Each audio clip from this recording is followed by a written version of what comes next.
देश के 80 से 90% जो कैंडिडेट्स हैं, जो एग्जामिनेशन में न जाने कितना अपना समय लगाते हैं, प्रिपरेशन करते हैं, और उनका इतना समय लगने के बाद ये पता लगता है कि भाई उन्होंने रिटर्न में बहुत बेहतरीन मार्क्स लाया, बहुत अच्छा मार्क्स लाया रिटर्न में, मगर जब वो इंटरव्यू में गए तो इंटरव्यू में उन्हें बहुत कम नंबर दिया गया।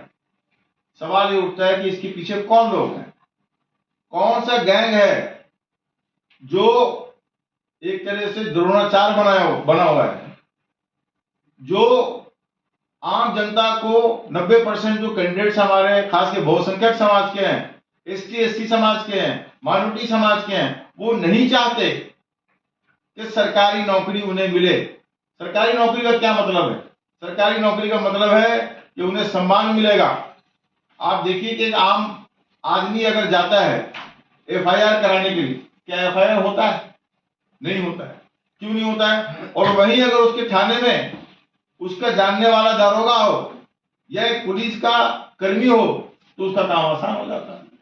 तो ये एक बहुत बड़ा माध्यम है, एक तरह से समझिए एक हमारे समाज के लिए असेट्स का, पावर का एक बहुत बड़ा माध्यम है।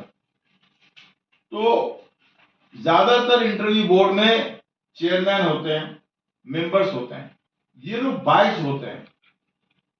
ये कहीं न कहीं से मैंने कई इंटरव्यू में देखा है। मैं दिल्ली यूनिवर्सिटी के प्रोफेसर साहब, अभी दिल्ली यूनिवर्सिटी में 5000 लोगों का अपॉइंटमेंट हुआ है, 5000 लोगों का। पिछले 10 सालों में ये अपॉइंटमेंट नहीं हुआ।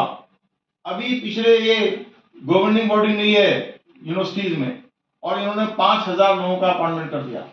आप जाके उन कैंडिडेट से पूछें कि आपने जिस कैंडिडेट को लिया है उसका आधार क्या है? लक्ष्मण यादव, क्या उनके अंदर मेरिट नहीं है? क्या उनके अंदर योग्यता नहीं है? जाने माने प्रोफेसर हिंदी के, इलाहाबाद के टॉपर, गोल्ड मेडलिस्ट, और उनको इंटरव्यू में छाट दिया। क्यों छाटा? मैं कई लोगों को ऐसे जानता हूं जिन्होंने 40-40 बार, 50-50 बार, हमारी बच्ची है हिंदी में PhD किया उसने, उसका टॉपिक पासमानदा समाज है। तो जब वो इंटरव्यू में जाती है तो वहां जो पैनल बैठा होता है वो कहता साहब आपका हिंदी का सब्जेक्ट पासमानदा समाज है नहीं, तो उसको वही छटनी कर देते हैं।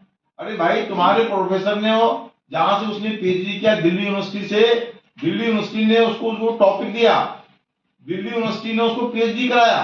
या तो तुम बोलो कॉलेज को बंद करो, जिस कॉलेज ने उसको PhD की डिग्री दी, या जिस प्रोफेसर ने उसको ये टॉपिक दिया उसको हटाओ। ये क्या मतलब हुआ कि आप जब आप PhD कर लेते हो एक संस्थान से, और इस पे एक और नई चीज है, कई बार तो कई कॉलेजेस को मानते ही नहीं। अगर खुदा न खास्ता आपने प्राइवेट यूनिवर्सिटी से या प्राइवेट कॉलेज से PhD कर लिया तो वो कहते हैं कि भाई इसकी तो मान्यता ही नहीं है प्राइवेट कॉलेज की। गंगोटिया यूनिवर्सिटी है, ये गंगोटिया यूनिवर्सिटी है, तो मानते नहीं है उसको। और एक माध्यम उन्होंने और निकाल लिया है, वो कहते हैं नॉट फाउंड सुटेबल, लिख देते हैं नॉट फाउंड सुटेबल, लिख देते हैं कि भाई अयोग्य है। अरे उसने PhD की है, उसने दिल्ली यूनिवर्सिटी से पढ़ाई की है, और उस पर लिख देते हैं वो। मेरी ये मांग है कि, बल्कि हमारे संस्था की ये मांग है कि ये जब एक कैंडिडेट ने रिटन टेस्ट पास कर लिया तो आपने उसकी योग्यता का एग्जामिनेशन उसी समय ले लिया, फिर उस पर इंटरव्यू का एक चीज थोपना गलत है। आप देखिए एग्जामिनेशन प्रोसेस जो इंडिया का है वो अलग इश्यू पर पर्चा लीक हो जाता है, और कितने अभी उन्होंने लखनऊ में भी एक देखा होगा आपने, एक सिपाही की भर्ती के लिए कितनी भीड़ थी। तो कहने का अर्थ ये कि एक बहुत लॉन्ग प्रोसेस होता है। पहले वो एडवर्टाइजमेंट निकालते हैं, उसको भरते हैं, फिर रिटन टेस्ट होता है, फिर इंटरव्यू होता है, तब जाके उसको जो है जगह देते हैं। यानी कम से कम 1 साल, 1.5 साल, 2 साल, 3 साल का समय ले लेते हैं। एक लंबा प्रोसेस है। तो जो हमारे देश के 90% कैंडिडेट होते हैं, खास करके बहुसंख्यक समाज के लोग होते हैं, ST/SC के समाज के लोग होते हैं, माइनॉरिटी समाज के, वो इकोनॉमिकली वीक होते हैं, वो उतना सस्टेन नहीं कर पाते हैं, इतना लंबा इंतजार नहीं कर पाते हैं। नतीजा ये होता है कि वो निराश हो जाते हैं। कई बच्चे तो आत्महत्या कर लेते हैं।